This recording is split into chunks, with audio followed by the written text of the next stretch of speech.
ሶስቱም ብፁዓን አባቶች ብፁዕ አቡነ ፊልጶስ ሊቀ ጳጳስ፣ ብፁዕ አቡነ በርናባስ ሊቀ ጳጳስ፣ ብፁዕ አቡነ ገብርኤል ጳጳስ ጥፋታቸውን አምነው በቅዱስ ሲኖዶስ ፊት ቀርበው ይቅርታ በመጠየቅ በሊቃውንቱ ጉባኤ የቀረበውን እውነተኛውን የቅድስት ቤተ ክርስቲያንን አስተምሮ የሚያምኑትና የሚያስተምሩት መሆኑን በመግለጽ ለተፈጠረው ስህተት ይቅርታ ጠይቀዋል።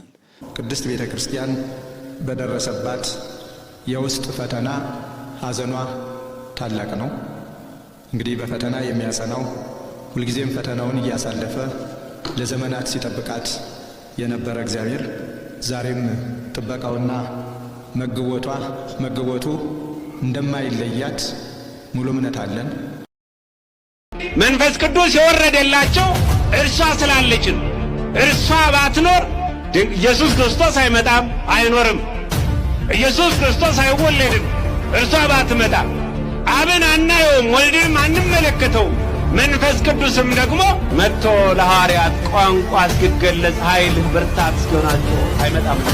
አማርኛ ማርያም ከሌለች ኢየሱስ አይኖርም ነበር ብሎ አስተምረዋል። ያለና የሚኖር ያለ የነበር የተባለለት ጌታ ኢየሱስ ክርስቶስ ማርያም ባትኖር አይኖርም ነበረ ብለው በዚህ ደረጃ ያስተማሩትን ትምህርት አንድም ሰው ወደዚህ መጥቶ አልተቃወመም።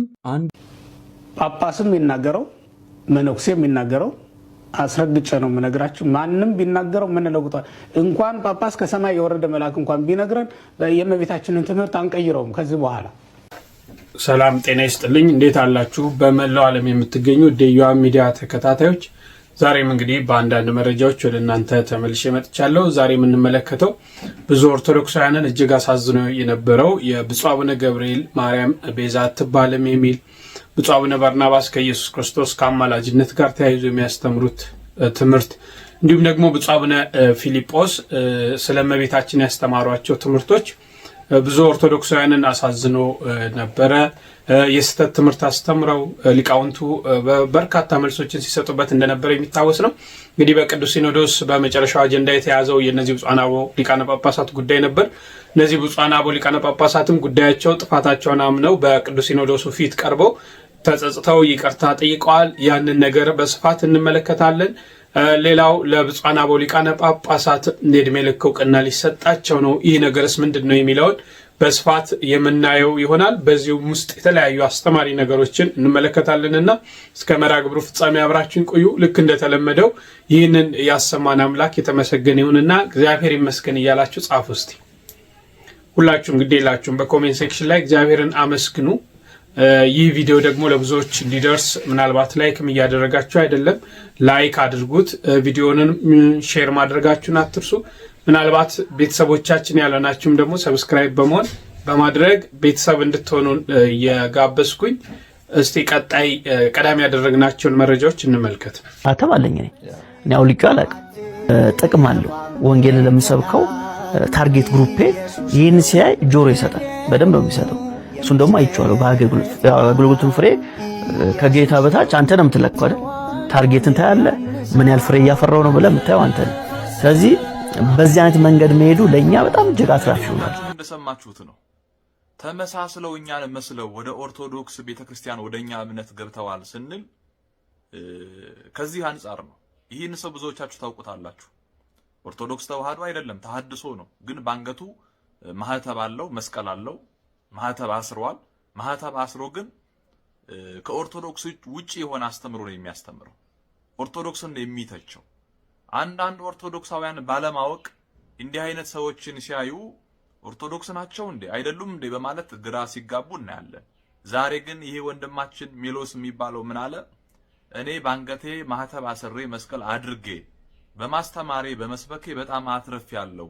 ብዙዎች ባለማወቅ ማህተባቸውን ያወልቃሉ፣ መስቀላቸውን ይበጥሳሉ፣ ግን ይሄ ትርፍ የለውም በማለት ነው ሲናገር የሰማነው። ኦርቶዶክሳውያን ልንነቃ ይገባል፣ በደንብ ልንረዳም ይገባል። ማህተብ ስላሰሩ መስቀል ስላደረጉ ባንገታቸው ከኛ ጋር ተመሳስለው ስለጮሁ ወይም እኛን መስለው ስለተናገሩ ብቻ ቤተክርስቲያናችንን ይወክላሉ ማለት አይደለም። በጣም በማስተዋል የምንጓዝበት ጊዜ ነው። ብዙዎች እኛን መስለው ተመሳስለው አስተምሯን ለመተቸት የአባቶቻችንን ክብር ለመንካት በተለያየ መልኩ የሚንቀሳቀሱ ኦርቶዶክስ የሚመስሉ ሰዎች ስላሉ ልንጠነቀቅ ልንረዳ ይገባል። ያልነቁ እንዲነቁ፣ ያልተረዱ እንዲረዱ ይሄን ቪዲዮ ኦርቶዶክሳውያን ሁላችሁ 5 ጊዜ ኮፒ ሊንክ እያደረጋችሁ ለሁሉም ኦርቶዶክሳውያን ሼር እንድታደርጉ በድንግል ማርያም ስም ሁላችሁንም ጠይቃለሁ። እንደተከታተላችሁት ነው። በጣም የሚገርም ነው። እንግዲህ ፕሮቴስታንቶቹ ማተብ ያደረገውን ለኦርቶዶክሳዊ እንዳልሆነ በደንብ ተረዱ። እንግዲህ ማተቡን ይሄ ሰውዬ የማያወልቀው ለምንድን ነው? ኦርቶዶክስ መስሎ ሰዎችን ለመሳብ ነው እንጂ አምኖበት አይደለም የሚያደርገው። ጥንቃቄ ማድረግ ያስፈልጋል። እንዲህ አይነት አጭበርባሪዎች ሊኖሩ ስለሚችሉ በስመ ኦርቶዶክስ ነን ብለው የኦርቶዶክስን ምስል በመምሰል ሊያደርጉ እንደሚችሉ ማሰብ ያስፈልጋል። በዚህም ተያይዘው እንግዲህ በርካታ ስራዎችን እንደሚሰሩ የካህናት ልብስ ለብሰው ምን አድርገው መጥፎ ነገሮችንም እንደሚያደርጉ ከዚህ መማር እንችላለን ማለት ነው። እንግዲህ እግዚአብሔር መልካም ከሆነ ቸርም ከሆነ እንዳንጠፋም የሚፈልግ ከሆነ እንድንድንም የሚፈልግ ከሆነ ቸርረኛችንም ከሆነ እሱን ከተጠጋን ምንም የሚነጥቀን ከሌለ በሱ ስም እያመንን እሱን ጥግ እያደረግን የሱን ስም እየጠራን እየጸለይን እያስቀደስን በጎ እግዚአብሔር የት ሂዶ ክፉ ይደርስብናል የሚል ጥያቄ ሁላችንም እንጠይቃለን። ዲያብሎስ ራሱ ክፉ ነገርን ያመጣና እግዚአብሔር ቸር ከሆነ ክፉ ነገር ለምን አመጣብህ ብሎ ደግሞ ይጠይቀናል። ለዚህ መልስ ያጣች ነፍስ በእግዚአብሔር ተስፋ ቆርታ ትኮበልላለች። ለምንድን ነው እግዚአብሔር የማያዝንልኝ? አንዳንድ ጊዜ ደግሞ እንዲያውም በተለይ ያሁኑ ትውልድ ምን ብሎ ሊጠይቅ ይችላል? ቆይ እግዚአብሔር በእኔ ስቃይ ደስ ይለዋል ይላል። እግዚአብሔር በእኔ ስቃይ ደስ ይለዋል ወይ? ለምንድን ነው እኛ ስንሰቃይ ዝም የሚለው የሚል ጥያቄ። እዚሁ ጋር የሚያያዝ አንድ የመጽሐፍ ቅዱስ ጥቅስ ላንሳላችሁ። አነ ውእቱ እግዚአብሔር ዘፈጠርኩ ብርሃነ ወገበርኩ ጽልመተ። ብርሃንን የፈጠርኩ እኔ ነኝ፣ ጨለማንም የሰራሁ እኔ ነኝ። አመጽ ሰላመ እፈጥር ሰላመ ወእገብር እኪተ። ሰላምንም አመጣለሁ ክፋትንም እፈጥራለሁ። አነ እግዚአብሔር ፈጠርኩ ዘንተ ኩሎ። እኔ እግዚአብሔር ሁሉንም ይሄንን ፈጠርኩ ይላል ትንቢተ ኢሳይያስ ምዕራፍ 45 ቁጥር 6 ላይ እኔ እግዚአብሔር ሰላምን አመጣለሁ ክፋትን እፈጥራለሁ፣ ብርሃንንም ፈጥሬያለሁ ጨለማንም ፈጥሬያለሁ ይላል። እዚያ ላይ እግዚአብሔር መልካም ነው አለ። አሁን ደግሞ እዚህ ላይ እኔ እግዚአብሔር ክፋትን እፈጥራለሁ ይላል።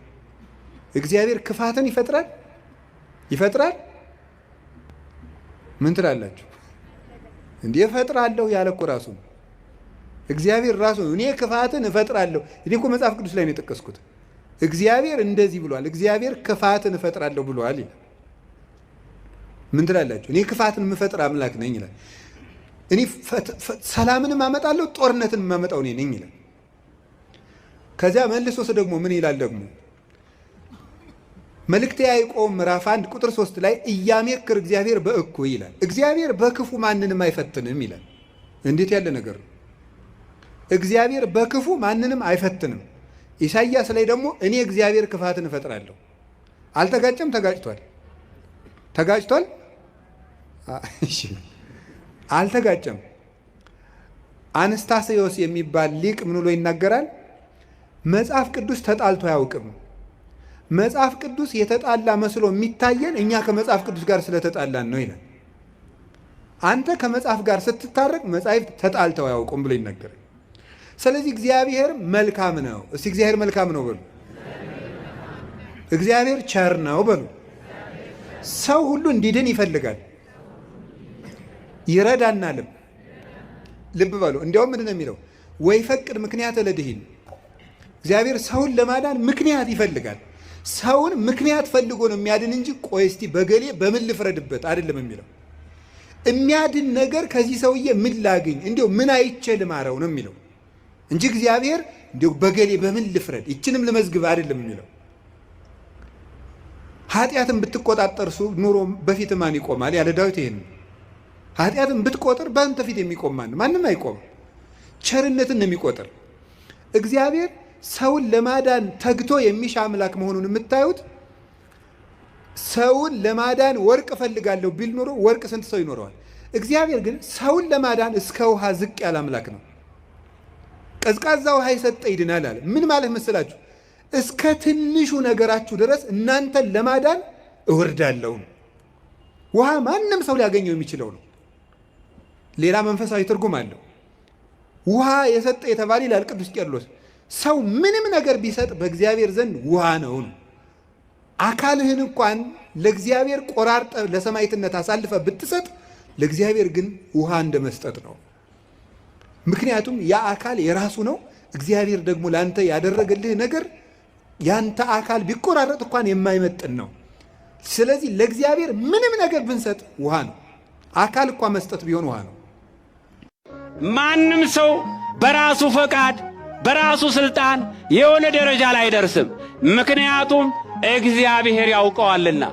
እግዚአብሔር ካልሰጠ፣ እግዚአብሔር ካልገነባ፣ እግዚአብሔር ካላነጸ፣ አዎ ነቢየ እግዚአብሔር ዳዊት እግዚአብሔር ከተማን ካልጠበቀ ጠባቂዎች በከንቱ ይተጋሉ ይላል። እግዚአብሔር ቤትን ካልሰራ ሰራተኞች ይደክማሉ። እግዚአብሔር ከሌለበት፣ እግዚአብሔር ካላስተዳደረ፣ እግዚአብሔር ጥበቡን ካልሰጠ፣ እግዚአብሔር ዕውቀቱን ካልሰጠ፣ እግዚአብሔር አቅሙን ካልሰጠ ሰው የፈለገውን ያክል አቅም ቢኖረው ተራራ ለመውጣት አይችልም። ቅዱስ ጴጥሮስ ራሱን ዝቅ አድርጎ ሕዝቡን መራ፣ ሕዝቡን አስተዳደረ በመንፈሳዊ መንገድ። እንደዚሁም ደግሞ በሕይወት በዓለማዊው በአስተዳደሩ የሚመሩ መሪዎቻችንም ምንም ይሁን ምንም ሰው ባለበት ቦታ ላይ መቆም ከቻሉ ሰውን ያዩታል፣ ሰውም ያያቸዋልና ይባረካሉ። ለመምህሮቻችን እግዚአብሔር አምላክ ቃለ ሕይወትን ያሰማልን፣ በእድሜ በጸጋ ያቆይልን። እሺ እንግዲህ በእርግና ያሉ ብፁዓን አበው ሊቃነ ጳጳሳት አሉ። አንደኛው አቡነ ታዲዮስ ናቸው። ሁለተኛው ሊቀ ጳጳስ በአፋር የምናውቃቸው ብፁዕ አቡነ ዮናስ ናቸው። ሌሎች ብፁዓን አበው ሊቃነ ጳጳሳቶችም አሉ። እነዚህ በስፋት የሚታወቁ ብፁዓን አበው ሊቃነ ጳጳሳት ናቸው። እነዚህን ተመልክቶ ቅዱስ ሲኖዶስ የሚመራ ሆነው እስከ ዕድሜ ልክ እውቅና እንዲሰጣቸው እንደሆነ ተሰምተናል። ያንን ዝርዝሩ ደግሞ በምን አይነት መልክ እንደሆነ ቋሚ ሲኖዶስ እንደሚያወጣውም ተሰምቷል ማለት ነው። እጅግ የሚያስደስት ደስ የሚል ነገር ነው።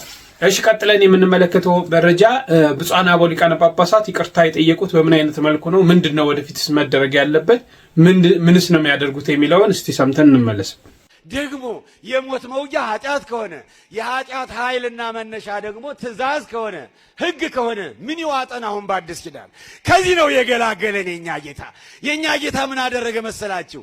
ልክ እኛን ሆነና የኛ ጠበቃ፣ የኛ ቤዛ፣ የኛ መከታ፣ የኛ አለኝታ፣ የኛ ዋስ ሆነና ልክ እኛ መፈጸም የነበረብንን ትእዛዝ እግዚአብሔር የብሉይውንም የሐዲሱንም የነበረውንም ያጠበቀውንም አንዷ ሳትጎድል በሰውነቱ ሁለተኛው አዳም ሆኖ ፈጸመልን፣ ሕጉን ፈጸመልን የኛ ጌታ። እያንዳንዳችን ልንፈጽመው የሚገባንን እሱ ፈጸመልን። መንፈስ ቅዱስ የወረደላቸው እርሷ ስላለችን፣ እርሷ ባትኖር ኢየሱስ ክርስቶስ አይመጣም አይኖርም። ኢየሱስ ክርስቶስ አይወለድም እርሷ ባትመጣ። አብን አናየውም፣ ወልድንም አንመለከተውም። መንፈስ ቅዱስም ደግሞ መጥቶ ለሐዋርያት ቋንቋ እስኪገለጽ ኃይል ብርታት እስኪሆናቸው አይመጣም። ማርያም ከሌለች ጌታ የለም። ጌታ ከሌለ ደግሞ ሥላሴነት የለም። ሥላሴነት ከሌለ ደግሞ እግዚአብሔር የለም። እግዚአብሔር ከሌለ ደግሞ ዓለምም የለም። ስለዚህ ዓለም የምትድነው በወላዲተ አምላክ ምልጃ በጌታ ቸርነት።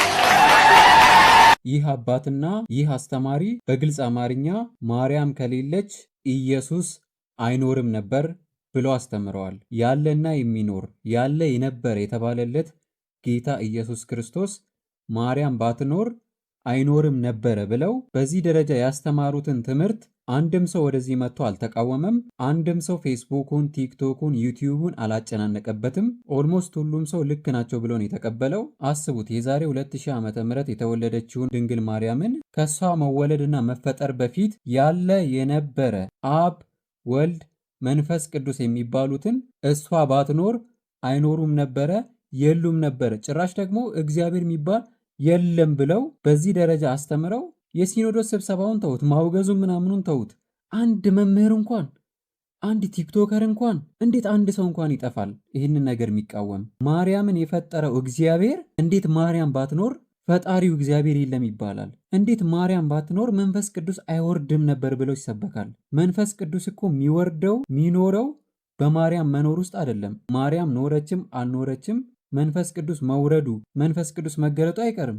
አብ፣ ወልድ፣ መንፈስ ቅዱስ የሚባሉትም ከማርያም በፊት ያሉ የነበሩ ናቸው እንጂ ማርያም ስለተወለደች ማርያም ስለመጣች የመጡ አይደሉም። ምን ነው የአብርሃሙ ሥላሴ እየተባለ በየዓመቱ ይከበር የለ እንዴ? ለአብርሃም የተገለጠው ሥላሴ ማርያም ከመጣች በኋላ ነው የተገለጠው? ከማርያም ከስንት ሺህ ዓመት በፊት አይደለ እንዴ ለአብርሃም የተገለጡት? ዓለምን የፈጠሩት አብ፣ ወልድ፣ መንፈስ ቅዱስ ነው ብሎ የሚያምን ሰው እንዴት ማርያም ነች አብ፣ ወልድ፣ መንፈስ ቅዱስን የፈጠረችው እሷ ስላለች ነው የኖሩት ብለው በዚህ ደረጃ ያስተምራሉ። እኔ አፌ ሞልቼ ነው የምናገረው። ሲኖዶስ ሊሰበሰብ የሚገባው፣ ሲኖዶስ ሊያወግዝ የሚገባው፣ ሲኖዶስ ሊያግድ የሚገባው እነዚህን ሁለቱን ሰዎች እንጂ መጽሐፍ ቅዱስን የሚያስተምር መጽሐፍ ቅዱስን በግልጥ ለዓለም ሁሉ የሚሰብክ ሰው አይደለም። አይደለም ታድሶ፣ አይደለም መናፍቅ፣ አይደለም ጴንጤ፣ ከፈለጋችሁ ኢሉሚናቲ ማለት ትችላላችሁ።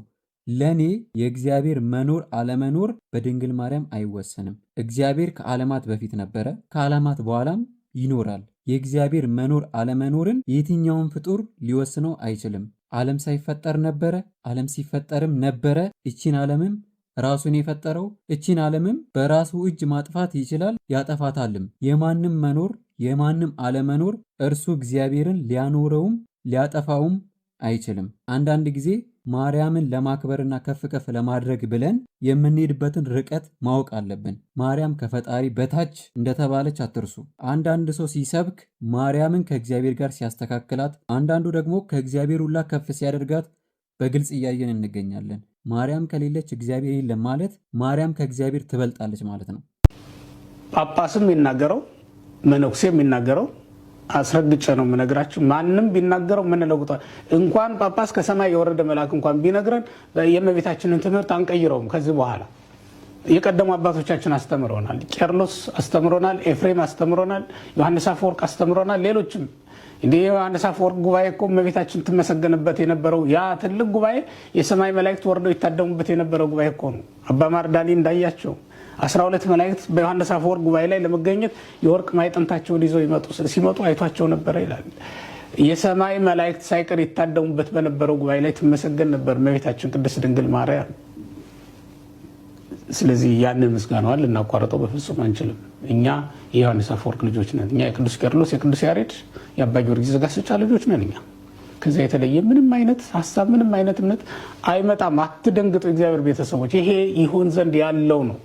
ገና ወደፊት አውሬው በትልልቅ ሰዎች ምልክታችን በምናደርጋቸው ሰዎች ሳይቀር ሊፈትነን እንደሚችል ማወቅ ይኖርባቸዋል። ወደፊትም ቢሆን እኔ አሁን ራሱን ችዬ አይደለም እየተናገርኩ ራሱን አስችዬ አይደለም ፕሮግራም እየሰራሁለት ያለሁት። የሆነ ሆኖ ግን እንዲህ ባለ መናወጥ ውስጥ እንድናልፍ የፈለገው ሰይጣን ለምንድን ነው ካላችሁኝ፣ በጌታችን በመድኃኒታችን በኢየሱስ ክርስቶስ ሕማም ታመን በትንሳኤው ደግሞ ደስ ተሰኝተን እንዳንቆይ ስለፈለገ ነው ማለት ነው። ሕማሙን መከራውን በትዕግስት እንዳንቀበለውና በሐዘን ሰንብተን በመቃብሩ አጠገብ ተሰልፈን ብርሃነ ትንሳኤውን ደጅ እንዳንጠና ሌላ አጀንዳ አምጥቶ በመካከል ሲበጠብጠን ሰንብቷል ማለት ነው። እግዚአብሔር ከክፉ ነገር ሁሉ ከሁላችን ያርቅልን። እንግዲህ ከትንሳኤው በኋላ ሰይጣን መግቢያ አግኝቶ ቤተክርስቲያን እንዳይፈትናት ሁላችንም በጾም በጸሎት እንደቀደሙ በጾም አሁን ጾም የለም። ጾም ስላችሁ የምግብ ጾም ነው የሌለው እንጂ ሌሎች ጾሞች ግን ይቀጥላሉ። ያ ማለት ምንድነው? ዓይን ይጹም፣ እዝን ይጹም፣ ሕዋሳቶቻችን ሁሉ ከክፉ ነገር መከልከል እንዳለ የሚቀጥል ጉዳይ ነው የሚሆነው ማለት ነው። ይሄን እናስቀጥላለን። አባቶቻችን እንዳስተማሩን እንኖራለን። አባቶቻችን ያስተማሩንን ትምህርት አባቶቻችን የሰሩልን ስርዓት ይዘን መቀጠል እንድንችል አምላካችን እግዚአብሔር ይርዳን። የትንሣኤው አምላክ ትንሣኤና ሕይወት የሆነው አምላካችን መድኃኒታችን ኢየሱስ ክርስቶስ ሞትን ከሕይወታችን ካጠገባችን ያስወገደልን፣ ሲኦልን የፈታልን፣ ገነትን የከፈተልን እሱ ነውና ዛሬም በእውነት ለዘላለም ሁልጊዜም በንስሐ ተነስተን ሕያዋን ሆነን ስሙን ቀድሰን ክብሩን ወርሰን ለመኖር ሁላችንም የበቃን ያድርገን። እግዚአብሔር ይስጥልኝ። ሦስቱም ብፁዓን አባቶች ብፁዕ አቡነ ፊልጶስ ሊቀ ጳጳስ፣ ብፁዕ አቡነ በርናባስ ሊቀ ጳጳስ፣ ብፁዕ አቡነ ገብርኤል ጳጳስ ጥፋታቸውን አምነው በቅዱስ ሲኖዶስ ፊት ቀርበው ይቅርታ በመጠየቅ በሊቃውንቱ ጉባኤ የቀረበውን እውነተኛውን የቅድስት ቤተ ክርስቲያንን አስተምሮ የሚያምኑትና የሚያስተምሩት መሆኑን በመግለጽ ለተፈጠረው ስህተት ይቅርታ ጠይቀዋል። ስለዚህ ቅዱስ ሲኖዶስ የቅዱስ ሲኖዶስ ምልዓተ ጉባኤ ይቅርታቸውን ተቀብሎ ያስተላለፉት የስህተት ትምህርት በኢትዮጵያ ኦርቶዶክስ ተዋሕዶ ቤተክርስቲያን ቴሌቪዥን ጣቢያ ቀርበው በምልዓተ ጉባኤ ፊት ቀርበው የሰጡትን የእምነት ክደት ቃላቸውን አስተምሯቸውን አርመውና አስተካክለው ለመላው ሕዝበ ክርስቲያን በቴሌቪዥን ጣቢያው አርመው እንዲያስተላልፉ መመሪያ ትእዛዝ ሰጥቷል። እሺ እንደተከታተላችሁት ነው። ከና አስተምሮታቸው ትንሽ ቅንጭብ አድርገን ተመልክተናል። ይቅርታም የጠየቁበትን የቅዱስ ሲኖዶስ ምክትል ጸሐፊው ተናግረዋል ማለት ነው። እንግዲህ እነዚህ ብፁዓን አበው ሊቃነ ጳጳሳት ብፁዕ አቡነ ፊልጶስ፣ ብፁዕ አቡነ በርናባስ እና ብፁዕ አቡነ ገብርኤል የተለያዩ ትምህርቶችን አስተምረው ነበር። በዚህ እንግዲህ ከፍተኛ ውዝግብ በተለይ በብፁዕ አቡነ ገብርኤል ላይ ከፍተኛ ውዝግብ እንደነበረ እሳቸውም ወጥተው ይቅርታ ጠይቀው ከዛም በኋላ በርካታ ነገሮች ሲደረጉ ቋሚ ሲኖዶስ ከመንበረ ፓትርያርክ ግቢያቸውም እንዳይወጡ አግዷቸው እንደነበር የምናስታውስ ነው። ይህንን ተከትሎ እንግዲህ የሊቃውንት ጉባኤ በእነዚህ ሶስቱ ላይ ማብራሪያ ጭምር አቅርቦ ትምህርቱ ስህተት እንደሆነ አድርጎ ሲያቀርብ ያንን የቀረበውን ነገር ደግሞ ምልዓተ ጉባኤው ተመልክቶ ትክክል እንዳልሆኑ በሚነገራቸው ሰዓት እነሱም ልክ እንዳልሰሩ በማመን በቅዱስ ሲኖዶሱ ፊት ይቅርታ ጠይቀዋል። እንግዲህ በኢትዮጵያ ኦርቶዶክስ ተዋሕዶ ቤተክርስቲያን ቴሌቪዥንም ወጥተው ይህንን ነገር እንዲደግሙ መመሪያ ተሰጥቷል ማለት ነው። እንግዲህ የሚያደርጉበትንም ዕለት እንጠብቃለን። ቤተክርስቲያን የይቅርታ ቤት የምሕረት ቤት ናት። በጣም ደስ ይላል። እንዲህ አይነት ነገሮች በተለይ በብፁዓን አበው ሊቃነ ጳጳሳት ቤተክርስቲያኒቷን ሲያስከብሩ አስተምሯን ሲያስከብሩ እጅግ የሚያስደስት ነውና ብዙዎች በዚህ ደስታቸውን እየገለጹ ነው። እናንተም የተሰማችሁን በኮሜንት ሴክሽን ላይ መጻፋችሁን አትዘንጉ። በሌላ መረጃዎች እስክንገናኝ ድረስ እጅግ አድርጌ አመሰግናለሁ። ቸርን ሰንብት።